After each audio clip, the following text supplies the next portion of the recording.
मैं हूं आपके साथ Rohit Punetha.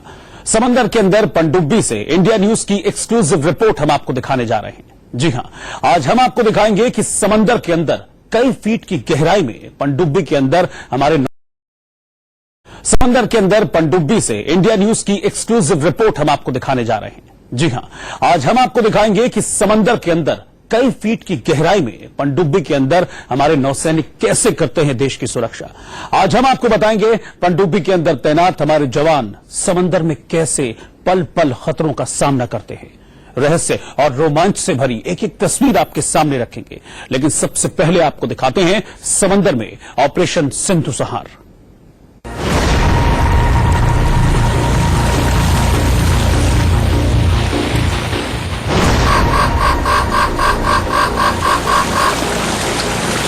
Diving stations. Officer of the watch, clear the bridge, come down, set up a light. Diving now, diving now. बीच समंदर अचानक खलबली मच गई। Stop main motor. Stop main motor. Hindustan के नौसैनिक खतरे में पड़ गए।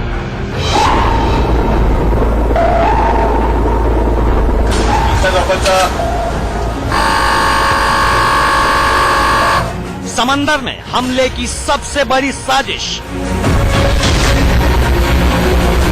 All positions. HE Alpha target. Set initial target range 70 cables.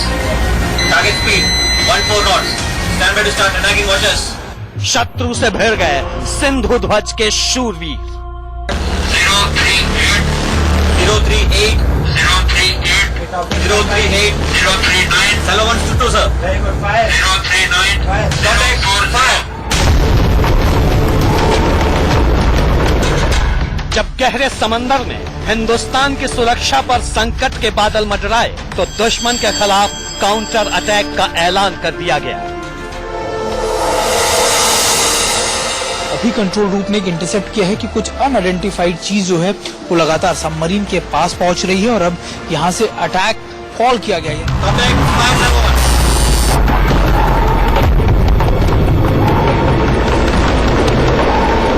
नौसेना के साहस और शौर्य की ऐसी तस्वीर आपने इससे पहले कभी नहीं देखी होगी। बीच समंदर में अनजान हमलावर से खतरनाक मुकाबले की ये तस्वीरें टीवी पर पहली बार सामने आई हैं। इंडिया न्यूज के कैमरे से पहली बार देखिए समंदर के शूरवीर सिंधु ध्वज का ये deadly operation. Center compartments. Center compartments open. Just manage it, sir.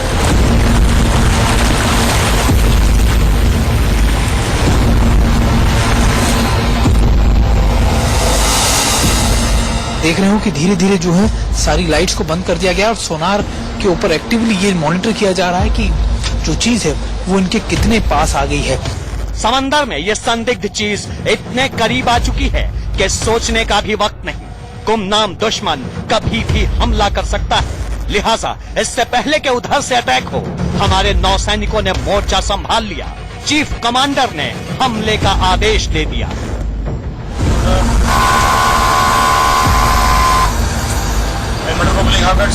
Speed 5 knots increasing, sir. Very good. जो इंटेलिजेंस थी उसके हिसाब से और जो हमारा मिशन था उसके हिसाब से हमें इस कांटेक्ट को इंटरसेप्ट करना था और मैंने डिसीजन लिया है कि हम लोग इस कांटेक्ट पर अभी अटैक करेंगे। कमांडर से ऑर्डर मिलते ही पनडुब्बी में मौजूद तमाम नौसैनिक एक साथ हरकत में आ गए। टॉर्पीडो डेक पर भी हलचल तेज हो गई। देखिए यहाँ दर्जन भर से भी ज्यादा अत्याधुनिक मिसाइलें तैनात हैं। जैसे ही अलार्मिंग कॉल आई टॉर्पीडो लॉन्च करने की तैयारी शुरू हो गई। कोई ऐसा अलार्मिंग सिचुएशन आती है यानी जो आपको अलर्ट आता है तो उसके बाद किस तरीके से हमारे जो सेलर्स हैं ये रिएक्ट करते हैं ये हम आपको दिखा रहे हैं। ये टॉर्पीडो इतने विध्वंसक हैं कि समंदर के अंदर दुश्मन के किसी भी जहाज या पनडुब्बी को पलक झपकते स्वाहा कर सकते हैं। कुछ इस तरह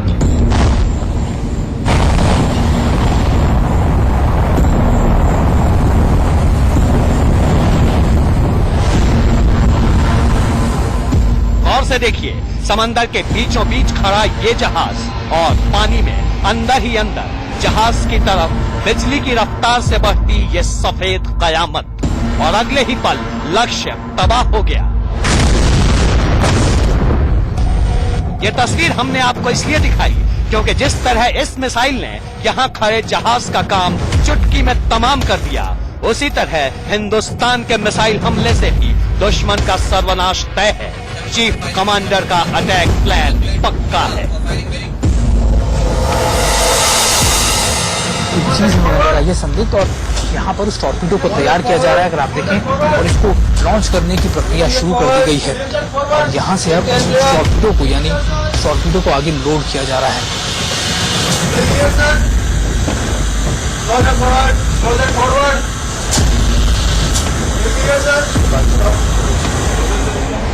हमले का काउंटडाउन शुरू हो चुका है। घड़ी देखिए, 12:02 होते ही फाइनल बजर बजता है।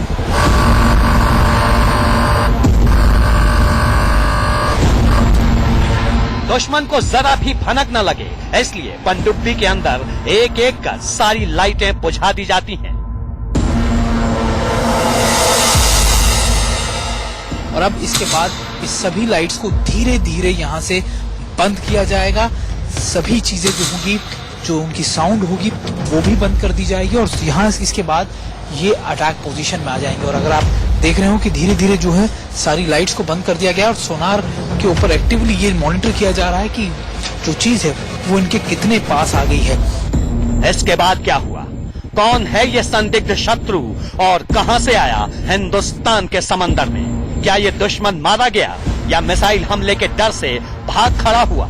कहां की हैं ये तस्वीरें? कब हुआ ये खतरनाक ऑपरेशन और इसका अंजाम क्या हुआ?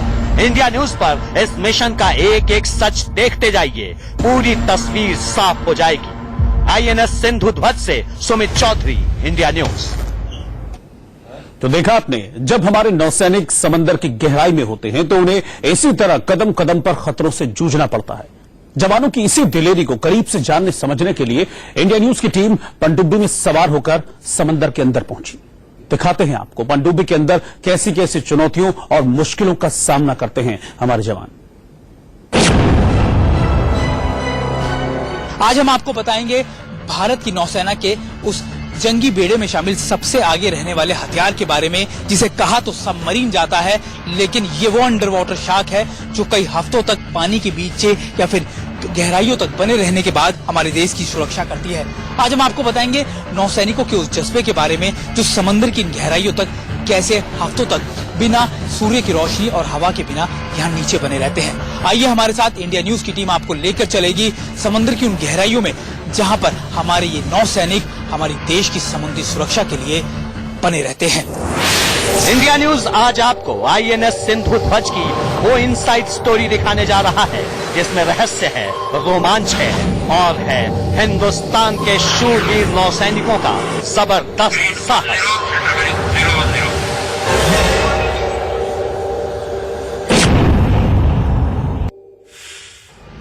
हम इस समय INS सिंधु ध्वज पे है, भारत की वो सबमरीन जो फ्रंट लाइन पे रहकर न सिर्फ देश की सुरक्षा करती है बल्कि अपने दुश्मनों को मुंह तोड़ जवाब भी देती है। पूछकर कैसा लगेगा आपको कि अगर आपको ऐसी जगह काम करना हो जहां पर ना तो आपके लिए पीने का पानी भी बहुत लिमिटेड है, हवा भी लिमिटेड है, और आपके लिए प्राकृतिक चीजें जो आपको प्रकृति की तरफ से मिली है, ऐसी कोई चीज आपको वहां मौजूद नहीं हुई, लेकिन फिर भी हमारे नौसैनिक इन दुर्गम चीजों में या फिर इन दुर्गम परिस्थितियों में यहाँ काम करते हैं। आइए हमारे साथ और हम आपको लेकर चलते हैं इस सबमरीन के अंदर, जहाँ से हम आपको हर वो छोटी छोटी चीज बताएंगे जो आखिर इन नौसैनिकों के लिए कैसे कितनी बड़ी चुनौती होती है।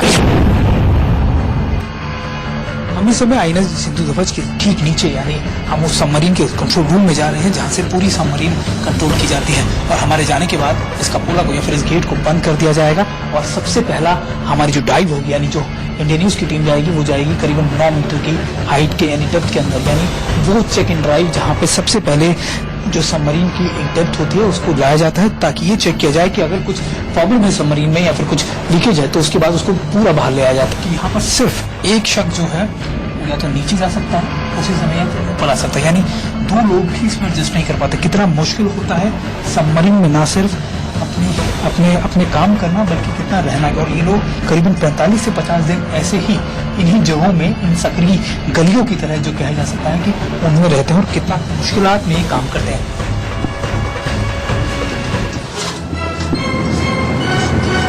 सुरंग जैसी इस लोहे की पाइप से होते हुए इंडिया न्यूज की टीम सिंधु ध्वज के अंदर दाखिल हुई। इन्हीं अंधेरे तंग रास्तों से गुजरकर हमें पनडुब्बी के कंट्रोल रूम तक पहुंचना था।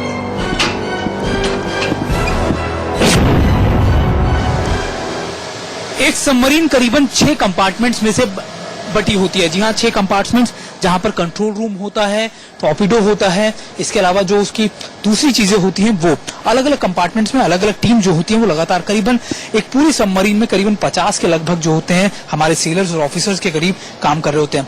मैं आपको सबमरीन में सबसे पहले उस जगह लेके जाऊंगा जिसे टॉर्पीडो कहा जाता है। टॉर्पीडो यानी वो हथियार जिससे सबमरीन अटैक करती है। जी हाँ, एक सबमरीन का टॉर्पीडो यानी सबसे इंपॉर्टेंट पार्ट होता है, क्योंकि बिना इसके ये अपने दुश्मन को कैसे मुकाबला करे। आइए मैं आपको लेके चलता हूं टॉर्पीडो में, जहां पर असल में वो मिसाइल्स या फिर वो हथियार रखे होते हैं जहां से सबमरीन को अटैक या फिर जब इमरजेंसी चीजें होती हैं तब उसको अटैक करना होता है। कंट्रोल रूम यानी वो जगह जहां से पूरी पनडुब्बी पर कंट्रोल किया जाता है। देखिए, चारों तरफ मशीनों का जाल और बड़े बड़े मॉनिटर। इन्हीं इक्विपमेंट्स की मदद से हमारे नौसैनिक समंदर के अंदर होने वाली हर संदिग्ध गतिविधि पर नजर रखते हैं और यहीं से तमाम तरह के हथियार भी कंट्रोल किए जाते हैं।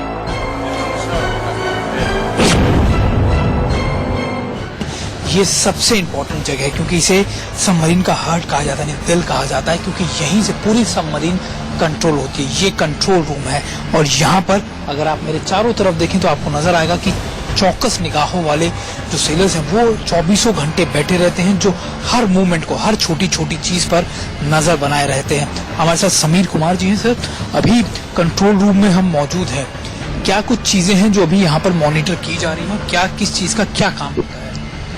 इस कंपार्टमेंट को कंट्रोल रूम कहते हैं। ये हमारी पनडुब्बी का नर्व सेंटर कहा जाता है, क्योंकि जितनी भी मशीनरी वगैरह होती है, इंक्लूडिंग जो हमारे वेपन्स हैं, हमारे जो हथियार हैं, वो सारे इसी कंपार्टमेंट से कंट्रोल होते हैं। कंट्रोल रूम में कौन कौन सी मशीन होती है और वो कैसे काम करती है ये भी बताएंगे आपको, पर फिलहाल आगे बढ़ते हैं और आपको उस कंपार्टमेंट में लिए चलते हैं जो दुश्मन के लिए साक्षात काल है, टॉर्पीडो डेक।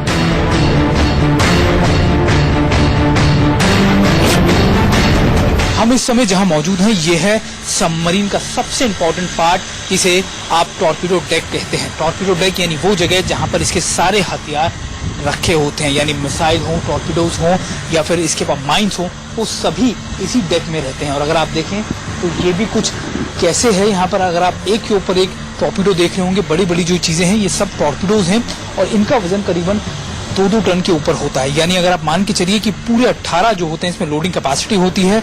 और ये सबसे आगे का चैम्बर या फिर सबसे आगे की जगह वो होती है सबमरीन की, जहां पर इन टॉर्पीडोज को रखा। हमारे साथ लेफ्टिनेंट खासतौर पर अभिषेक जी हैं। सर, अभी हम क्या कर रहे हैं, क्योंकि हम अभी सबमरीन में आए हैं, सबसे आगे वाले पार्ट में हमें अभी हम क्या देख रहे हैं? अभी हम आपको दिखाएंगे कि किस तरह इस टॉर्पीडो को ट्यूब में लोड किया जाता है और किस तरह हम फायर करते हैं। यानी जब भी ऐसी कोई इमरजेंसी या फिर कोई ऐसी कॉल आती है, कितनी देर में आप टॉर्पीडोज को लोड करते हैं? हमें एक टॉर्पीडो को लोड करने के लिए 1 मिनट का समय लगता है। 1 मिनट? जी हाँ, सिर्फ 1 मिनट में हमारी नौसेना टॉर्पीडो लोड कर निशाने पर फायर कर सकती है। यहाँ कुल 18 टॉर्पीडो तैनात हैं जो वॉर सिचुएशन में आधे घंटे के भीतर दुश्मन के जंगी जहाजों और पनडुब्बियों को पानी पानी करने में सक्षम है। कुछ इस तरह।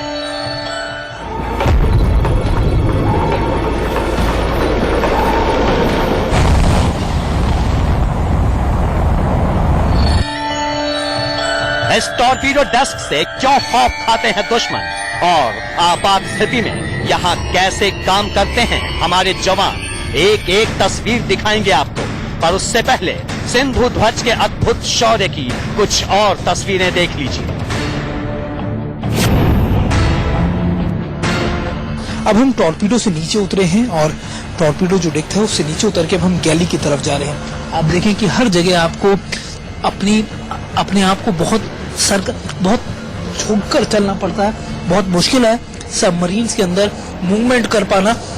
यही वजह है कि जब जब आप सबमरीन में होते हैं, हम आपको बता रहे हैं कि कितना मुश्किल होता है। यानी अगर आपको हर स्पेस का बहुत ज्यादा, और सभी लोग जो होते हैं, जो काम करीबन 50 से 60 लोग काम कर रहे होते हैं, उनको इसी तरीके से अपने आप को मेंटेन करते जाए। अब मान के चलिए आप 50 दिन तक इतनी ज्यादा गर्मी में, जब टेम्परेचर इतना ज्यादा होता है, गर्मी में जब टेम्परेचर इतना ज्यादा होता है, तब आपको इन्हीं जगहों से होकर गुजरना होता है। ना सिर्फ यहाँ रहना होता है, बल्कि यहाँ पे काम भी करना होता है। यानी आपके लिए चैलेंजेस हर तरफ से है। यहाँ कदम कदम पर चैलेंज है, यहाँ पल पल खतरा है, पर इन्हीं खतरों से दिन रात खेलते हैं हमारे जाबाज नौसैनिक। देखिए, ये सिंधु ध्वज का बैटरी पिट है, यानी वो जगह जहाँ से पूरी पनडुब्बी को पावर सप्लाई होती है। इस पावर सेंटर की 24 घंटे निगरानी करनी पड़ती है। दिन में 2-2 बार इसकी पूरी जांच पड़ताल होती है, पर बेहद सावधानी से, क्योंकि यहाँ जरा सी चूक सबकी जिंदगी खतरे में डाल सकती है।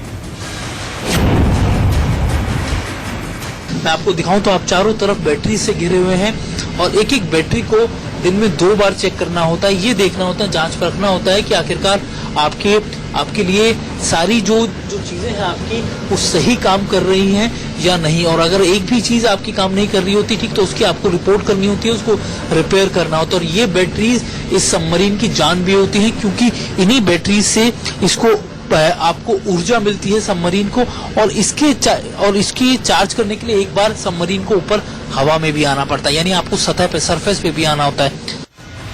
बैटरी पिट का पूरा ब्यौरा भी तस्वीर दर तस्वीर आपके सामने रखेंगे। फिलहाल रुख करते हैं सबमरीन के सबसे निचले हिस्से की ओर, जिसे इंजन रूम कहते हैं। ऐसे पनडुब्बी का सबसे खतरनाक हिस्सा माना जाता है, क्योंकि किसी भी हादसे के बाद सबसे पहले इंजन रूम पर ही पानी का प्रहार होता है।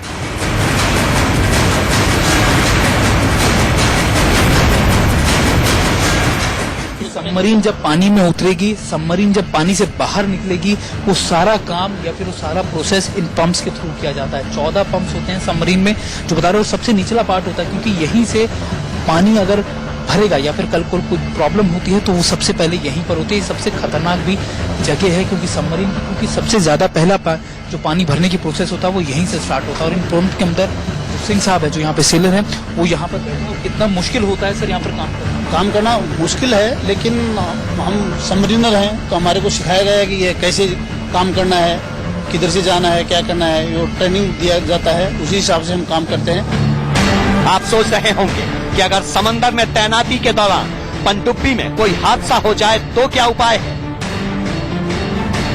यहाँ देखिए, खास किस्म की पीली ड्रेस में लैस होते ये गोताखोर नौसैनिक हैं, जिन्हें ऐसे ही हादसों से निपटने की ट्रेनिंग दी जाती है। इमरजेंसी सिचुएशन में ये गोताखोर जवान टॉर्पीडो ट्यूब के सहारे ही समंदर में फंसे नौसैनिकों की जान बचाते हैं।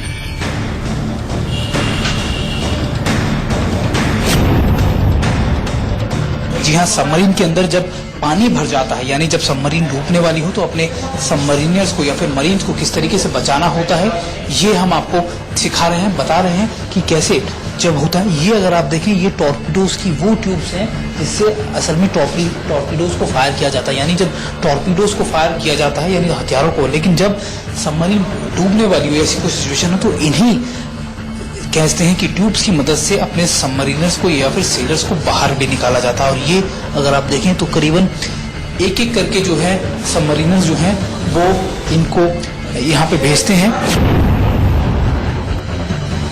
एस्केप ट्रेनिंग तब trains each and every submariner कि अगर सबमरीन नीचे, पानी के नीचे फंस जाए तो हम कैसे अपनी जान बचा सकते हैं।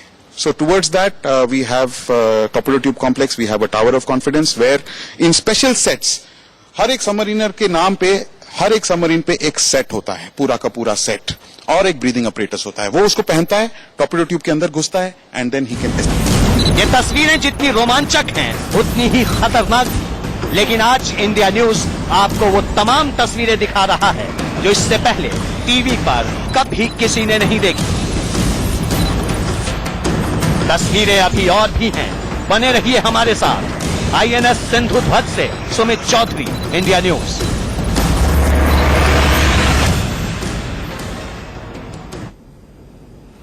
तो पनडुब्बी में नौसैनिक क्या खाते हैं, कैसे रहते हैं और किन किन चुनौतियों का रोजाना उन्हें सामना करना पड़ता है, ये सब आपको बताएंगे। एक छोटे से ब्रेक का वक्त है, बने रहे। भारत की पहली नौसेना में पहली बार सबमरीन को शामिल किया गया था। तब से अब तक भारत की नौसैनिक ताकत में कई गुना इजाफा हो चुका है। दिखाते हैं आपको समंदर के अंदर दुश्मन को कैसे पहचानती है पनडुब्बी।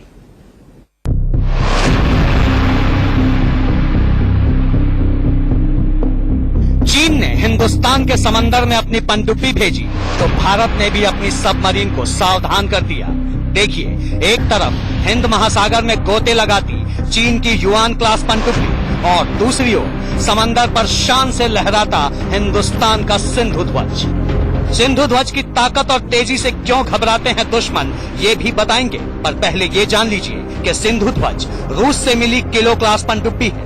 आजादी के 20 साल बाद 1967 में इसे देश के नौसैनिक बेड़े में शामिल किया गया था।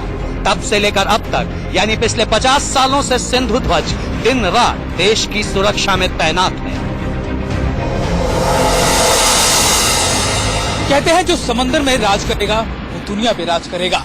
एक वक्त था जब भारत अपनी समंदर की सुरक्षा या फिर अपनी सीमा सुरक्षा के लिए बड़े मुल्कों से मदद लेता था, लेकिन आज भारत न सिर्फ अपनी समुद्र की सुरक्षा की खुद कर सकता है बल्कि अपने पड़ोसी मित्र देशों की सुरक्षा भी, या फिर अपनी सीमा सुरक्षा के लिए बड़े मुल्कों से मदद लेता था, लेकिन आज भारत न सिर्फ अपनी समुद्र की सुरक्षा की खुद कर सकता है बल्कि अपने पड़ोसी मित्र देशों की सुरक्षा भी करता है। सिंधु ध्वज नौसेना की सबसे भरोसेमंद और अनुभवी पनडुब्बियों में से एक है। इस पर 50 से 60 नौसैनिक तैनात रहते हैं, जिन्हें लगातार 45 से 50 दिन तक समंदर की गहराई में रहना पड़ता है। जवानों की इसी मुश्किल चुनौती को करीब से जानने समझने के लिए इंडिया न्यूज की टीम सिंधु ध्वज पर सवार होकर समंदर की गहराई में उतरी।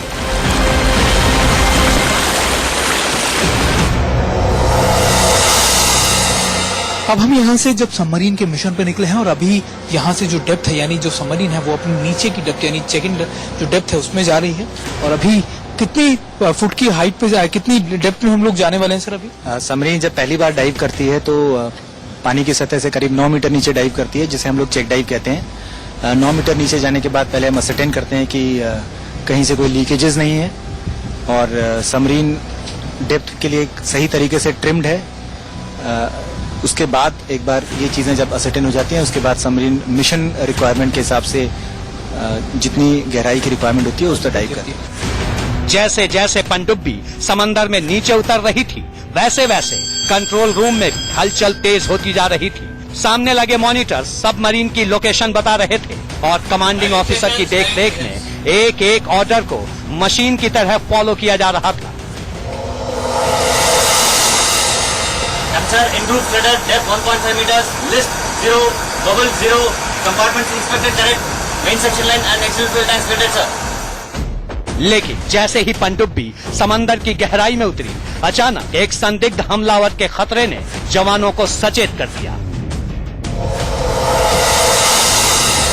सबमरीन किसी भी शिप को ज्यादा रेंज पे डिटेक्ट कर सकते हैं, इसलिए वो लिबर्टी होती है हमारे पास कि हम लोग ये मनूवर करके अपने फायरिंग डेटा को बहुत ज्यादा एक्यूरेट बनाएं और फायर करें, क्योंकि एक बार जब सबमरीन अपना टॉर्पेडो या कोई भी वेपन फायर करता है तो वेपन फायर करने के साथ साथ वो अपनी पोजीशन भी कॉम्प्रोमाइज कर रही है सबमरीन। तो इसलिए बेहद जरूरी होता है कि जब हम एक बार टॉर्पेडो फायर करें तो हम 100% श्योर हों कि वो टॉर्पेडो टारगेट को हिट करे। सबमरीन कभी भी 1-to-1 लड़ाई के लिए नहीं होती। सबमरीन हमेशा छुपकर समंदर की गहराइयों में छुपकर वार करने के लिए होती है। यानी ये जब आप एक बार वार कर दे तो अपनी लोकेशन ये डिस्क्लोज कर देते। ये खतरा इस सबमरीन यानी अपने लिए भी होता है, क्योंकि एक बार अगर आपने कई बार दुश्मन आपको इन्हीं जालों में फंसाकर छोटे छोटे ऐसे ट्रैक्स में फंसाकर ये जानना चाहता है कि आपकी सबमरीन की लोकेशन क्या है। यानी सबमरीन इन सोनारों की मदद से ये देखती है कि आपके जो अनआइडेंटिफाइड चीज है वो कितना बड़ा ऑब्जेक्ट है या कितना बड़ा थ्रेट है। इतने गहरे समंदर में मीलों दूर से किसी संदिग्ध जहाज या पनडुब्बी को डिटेक्ट करना कोई आसान काम नहीं। तो फिर सवाल है कि ये पनडुब्बी अपने दुश्मन को देखती कैसे है, उसे पहचानती कैसे है। दरअसल सबमरीन पेरिस्कोप यानी ये जो आप देख रहे हैं ऊपर, इसकी मदद से यानी 10 मीटर की जो गहराई होती है तब तक तो इसी का काम करती है, लेकिन उसके बाद इसको सोनार यानी जिसको कान कहा जाता है सबमरीन का, सबमरीन की आंख और कान ये दो चीजें होती हैं। ये अगर आप देखें पेरिस्कोप जो एक लंबी सी जगह आपको नजर, इसे दूरबीन में आपने आसान शब्दों में कह सकता हूं, ये पेरिस्कोप है और इसकी मदद से यानी आप ना सिर्फ सरफेस पे जब होते हैं, जब सबमरीन ऊपर आती है अपनी बैटरी चार्ज करने के लिए, या फिर जब सबमरीन 10 मीटर की गहराई तक होती है तब पेरिस्कोप का इस्तेमाल किया जाता है। और उसके बाद जब दूसरी जगह जब आप 10 मीटर से ज्यादा की गहराई में यानी जब आप समंदर की गहराइयों में जाते हैं तब सोनार का इस्तेमाल किया। सोनार यानी वो कान होते हैं जो सबमरीन को आवाज सुनकर ये बता देते हैं कि आखिरकार वो किस चीज से गिरी है। और अगर आप यहाँ देखें तो ये सोनार रूम है और यहाँ पर हर शख्स हर समय एक आदमी जो होता है वो यहाँ पर बैठा होता है सोनार रूम में, जो हर छोटी छोटी इंडिकेशन यानी आपके आसपास कितनी दूरी पर कोई शिप है, कोई सबमरीन दूसरी है, दुश्मन की सबमरीन है, आपकी खुद की सबमरीन है, या फिर कोई बड़ी मछली व्हेल ऐसा कोई जानवर है। इस सबमरीन में अत्याधुनिक सोनार लगे हुए हैं जिनकी मदद से हम किसी भी गहराई पे जाके कोई भी सतही कांटेक्ट या फिर कोई भी पनडुब्बी जो कि दूसरी पनडुब्बी की गहराइयों में हो उसको हम 15 से 20 नॉटिकल माइल यानी कि करीबन 30 से 40 किलोमीटर पहले ही हम पकड़ सकते हैं। और उसके बाद हमारी ये टीम ये निर्धारित कर सकती है कि वह जो कांटेक्ट हम अपने सोनार पे पकड़ रहे हैं वो एक एनिमी है या फिर वो हमारी खुद की फ्रेंडली यूनिट्स हैं, और उसी के हिसाब से हम उसके ऊपर अटैक कर सकते हैं। सबमरीन करीबन 6 कंपार्टमेंट्स में से बटी होती है। जी हाँ, 6 कंपार्टमेंट्स जहां पर कंट्रोल रूम होता है, टॉर्पीडो होता है, इसके अलावा जो उसकी दूसरी चीजें होती हैं वो अलग अलग कंपार्टमेंट्स में अलग अलग टीम जो होती है वो लगातार करीबन एक पूरी सबमरीन में करीबन 50 के लगभग जो होते हैं हमारे सेलर्स और ऑफिसर्स के करीब काम कर रहे होते हैं। मैं आपको सबमरीन में सबसे पहले उस जगह लेके जाऊंगा जिसे टॉर्पीडो कहा जाता है। टॉर्पीडो यानी वो हथियार जिससे सबमरीन अटैक करती है। जी हाँ, एक सबमरीन का टॉर्पीडो यानी सबसे इंपॉर्टेंट पार्ट होता है, क्योंकि बिना इसके ये अपने दुश्मन को कैसे मुकाबला करे। आइए मैं आपको लेके चलता हूं टॉर्पीडो में, जहां पर असल में वो मिसाइल या फिर वो हथियार रखे होते हैं जहां से सबमरीन को अटैक या फिर जब इमरजेंसी चीजें होती हैं तब उसको अटैक करना होता है। ये कहा जा सकता है कि एक सबमरीन का अस्तित्व इस टॉर्पीडो डेक पे निर्भर करता है। जितनी मशीनरीज हैं, जो कुछ भी हम बनाते हैं, आखिरकार हमारा यही मकसद है कि हम जरूरत पड़ने पर एक टॉर्पीडो फायर कर सकें। टॉर्पीडो डेक में हम 4 से 5 लोग होते हैं, वो 5 लोग ही पूरा का पूरा जो प्रक्रिया है वो पूरी कर लेते हैं। जी हाँ। और बाकी मतलब आप लोग रेस्ट कैसे करते हैं फिर? मतलब 24 घंटे काम पे ही होते हैं?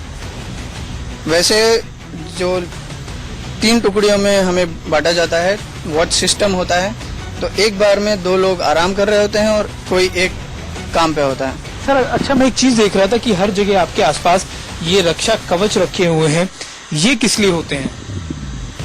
जब कोई विपदा आती है उस समय ये रक्षा कवच, जैसा कि नाम सुझा रहा है, ये हम पर्सनल प्रोटेक्शन के लिए यूज करते हैं। ये बेसिकली एक ब्रीथिंग अपरेटस है।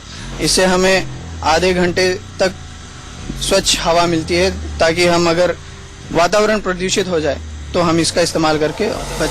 जो दिखा रहा था आपको कि कितना मुश्किल होता है सबमरीन में काम करना, क्योंकि आप देखें यहाँ आपको ना सिर्फ अपनी हाइट बल्कि आप ऊपर देखें सारी तरफ आपकी चीजें हैं, और आपको ये भी ध्यान रखना है कि आप बहुत कम लोग हैं, 3 से 4 लोग हैं, यानी जब 2 लोग काम कर रहे होते हैं तो बाकी 3 लोग आराम कर रहे होते हैं। ऐसे कर कर ही इस पूरी जो काम की प्रक्रिया होती है, और करीबन 24 घंटे और कई हफ्तों तक यानी करीबन 45 से 50 दिन तक जब आपको ऐसे मिशन पे निकलना पड़ता है लंबे पे, तो आपको क्या दिक्कतें होती हैं, या सबमरीन की लाइफ कितनी ज्यादा मुश्किल है, ये आज हम आपको इंडिया न्यूज की टीम आपको सीधा सबमरीन से बता रही है। क्या आप जानते हैं कि समंदर में पनडुब्बी को पावर सप्लाई के लिए 200 से भी ज्यादा पावरफुल बैटरीज की जरूरत होती है?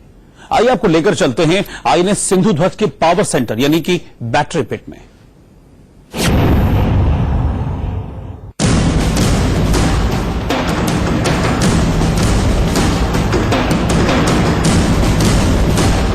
ये आप देखेंगे कि आपको बैटरी पिट के अंदर काम करते हुए जो सेलर नजर आएंगे, क्योंकि बैटरी पिट के अंदर आपको सिर्फ लेट कर काम करना होता है, यानी सबमरीन में जिंदगी कितनी ज्यादा मुश्किल है ये आप देखें। और यहाँ पर आपको खड़े होने या बैठने तक की जगह नहीं मिलती। आप मान के चलिए कि अगर आपको ऐसी जगह में काम करना हो जहां आप सिर्फ लेट सकते हैं और बैठ भी नहीं सकते, तो आपके लिए कितना मुश्किल होगा। बैटरी इस पूरे ट्रॉल के अंदर आपको इसी के थ्रू मूवमेंट करना होता है, इस पर लेट कर, और इसके अलावा आप मूवमेंट नहीं कर सकते। अभी जो है हम भी इस मेटल पिट के अंदर जाएंगे, और उससे पहले हमको अभी जो सारी चीजें हैं, यानी हमारी जो घड़ी या मेटल की जो भी चीजें होंगी वो हमको यही निकालनी होगी, क्योंकि इसके अंदर आप कोई भी मेटल की चीज नहीं ले जा सकते हैं।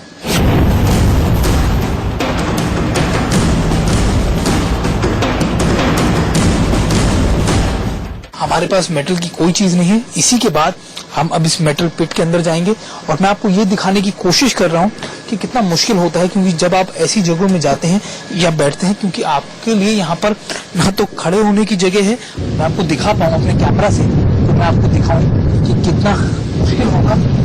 आप देखिए यहाँ पर इसी पूरी ट्रॉली के ऊपर लेट कर आपको काम करना होता है। और अभी आप क्या चेक करने हैं, अभी आप क्या करने हैं?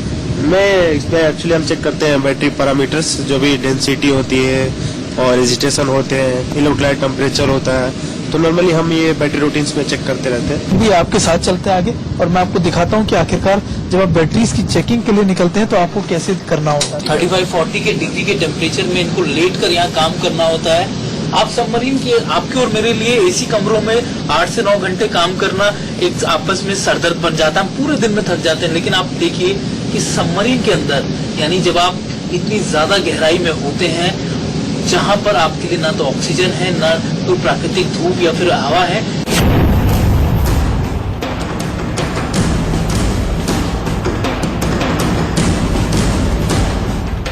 कि यहाँ पर सारे काम लेट कर ही होते हैं। ये बैटरी पेट है, और मैंने आपको दिखाया कि कितना मुश्किल होता है बैटरी पेट में आप घूमना या फिर काम करना। और यहाँ पर इनका जो काम होता है, कितनी देर आपको रहना होता है इसके अंदर, बैटरी पेट के अंदर? नॉर्मली इससे जो बैटरी रूटीन्स पर डे का होता है तो 1-2-3-20 मिनट्स होते हैं एक बार में। 15 से 20 मिनट मतलब आपको एक बार में मारना पड़ता है, मॉर्निंग इवनिंग आना पड़ता है। और आप देखिएंगे आपको कितना मुश्किल होगा। और अभी बैटरी चेक करने के बाद जब ये सारी बैटरी चेक कर ली जाएंगी, तब आप आगे निकलेंगे। आप देखिए कितना मुश्किल है, कितना, क्योंकि आप जहाँ आराम से लेट भी नहीं सकते, वहां पर इनको इस जगह पे काम करना होता है। मैं अभी इससे बाहर निकल रहा हूँ। आईएनएस सिंधु ध्वज में सुरक्षा और आक्रमण से जुड़ी बातें और चीजें तो आपने देख ली, समझ ली। अब आपको बताते हैं कि करीब 50 दिन तक समंदर के अंदर रहने वाले हमारे नौसैनिक क्या खाते पीते हैं और कैसे वो रहते हैं इतने लंबे वक्त तक।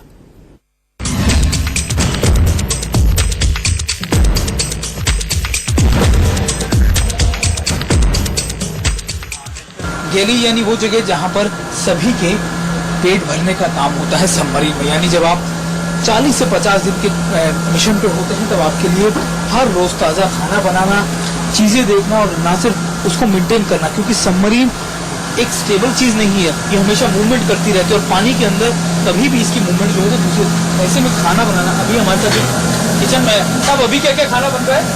अरे मेरा नाम रतनलाल है जी।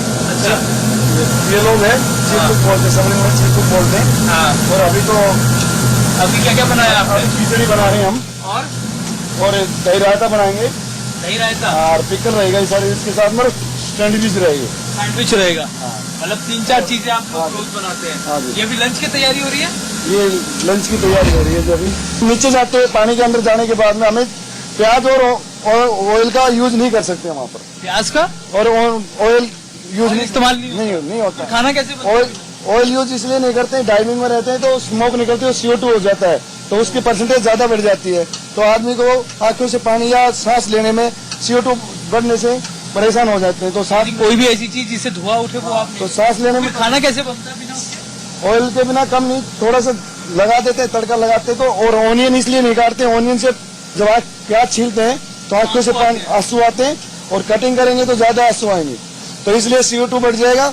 और सभी आदमी को जैसे नीचे अंडर वाटर है, पानी आएगा तो सोने में भी तकलीफ होती है, आंखें जलने लग जाती हैं उनसे। नीचे मतलब ये ऑनियन का उसका काम कम करते हैं हम। चिकन तंदूरी बनती है, पनीर तंदूरी बनती है, और नॉर्मल मसाला बना के हम इस ओवन के अंदर डालते हैं। इसके अंदर हम चिकन लगाते हैं, चिकन लगाने के बाद मसाला लगा के इसके अंदर डाल देते हैं, वो टोस्ट हो जाता है। टोस्ट होने के बाद हम ग्रेवी बनाते हैं, प्याज चिल्ली को वैसे पीसते हैं मिक्सी के अंदर। ग्राइंडर में पीस के उसके बाद में थोड़ा मसाला में डाल के उसको डाल के ग्रेवी में डाल देते हैं। मतलब करीबन 50-60 लोगों का खाना यही बनता है। 70 से 80 से 90 लोगों का खाना यहाँ पर बनता है। 80 से 90 लोगों का खाना इस किचन में बनता है, आप देखें। और ये 45 से 50 दिन जब ये मिशन पे होते हैं तब रेगुलर बनता है। सुबह ब्रेकफास्ट भी बनेगा, लंच भी बनेगा, डिनर भी बनेगा, और चाय अगर किसी को बीच में चाय भी पीनी हो वो 10:30 बजे स्टैंड जी होती है सुबह के टाइम में, और 4 बजे 3:45 बजे होती है शाम के टाइम में। और पानी कैसे इस्तेमाल करते हैं? पानी कहाँ से? ये जी हमारा साल्ट वाटर है। जैसे साल्ट वाटर होता है तो हम नॉर्मल बर्तन जो खाना बनाते हैं, खाना बनाने के बाद में जो बर्तन वॉश करते हैं तो साल्ट वाटर से वॉश करते हैं। उसके बाद में वॉश करने के बाद में हमें फ्रेश वाटर होता है, उस फ्रेश वाटर को हम साफ करते हैं। नहाना धोना कम होता है यहाँ पर, नहीं होता है सबमरीन अंडर वाटर में। तो नॉर्मल पानी हमारे टैंक मास्टर के जितना कंट्रोल के हिसाब से चलेंगे, शुरू में कितना टन यूज करना है, अभी कितना करना है, वो उनके पास लिस्ट के हिसाब से चलते हैं, सेलिंग के हिसाब से चलेंगे। यानी आप जब सबमरीन में हो तो मैं आपको दिखा रहा था कि आज पहला दिन है हमारा, और जब हम 9 मीटर की डेप्थ में है, और मैं आपको दिखा रहा था कि खाना कैसे बनता है, क्या क्या छोटी छोटी चीजें होती हैं। खिचड़ी बन रही है क्योंकि लंच का टाइम है, सैंडविच यहाँ पे बन रही है सबमरीन में। और सबसे खास बात यह कि प्याज का प्रयोग तभी किया जाता है जब आप नॉर्मल हाइट पे हो, यानी नॉर्मल डेप्थ में हो। उसके बाद प्याज का या फिर किसी भी चीज की ऑयल का प्रयोग नहीं किया जाता है। और खासतौर पर ये जो है, अगर आप देखें, ये रायता है, रायता बन रहा है यहाँ पर, और अचार भी है। अच्छा, ये कपड़े मैंने आप देख रहा हूँ आपके, ये कितने दिन में रोज बदलते हैं? ये हम कुक जो होता है वो डेली बदलता है।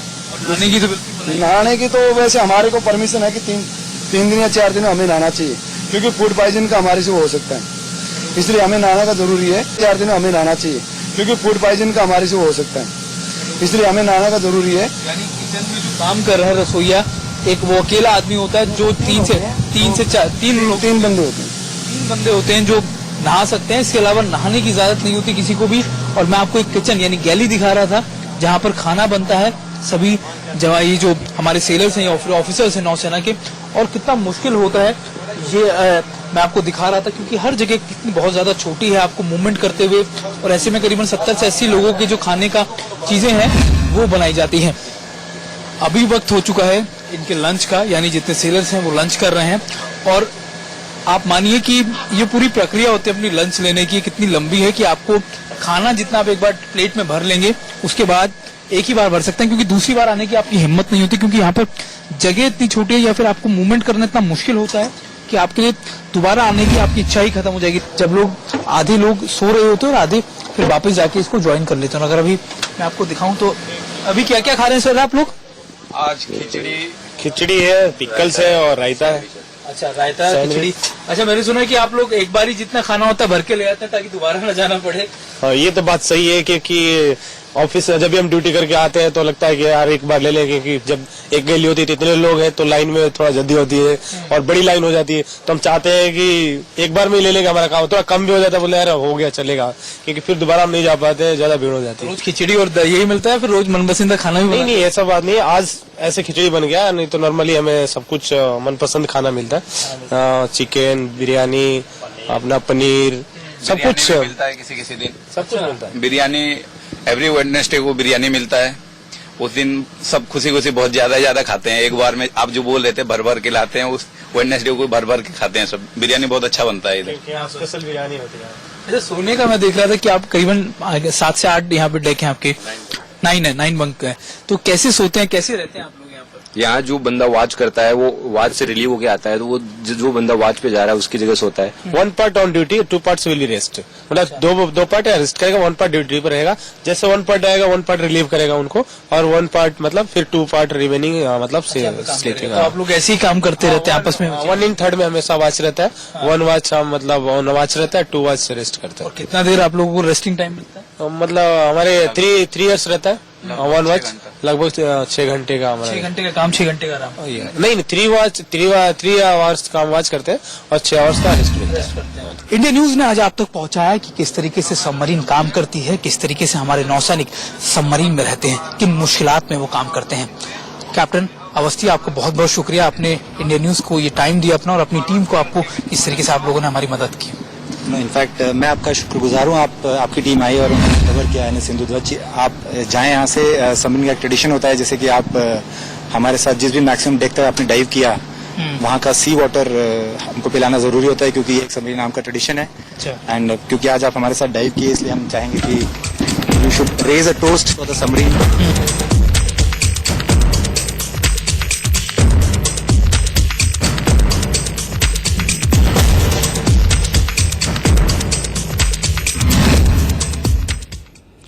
और फिलहाल हमारी इस खास पेशकश में आज इतना ही। वक्त एक छोटे से ब्रेक का है, आप बने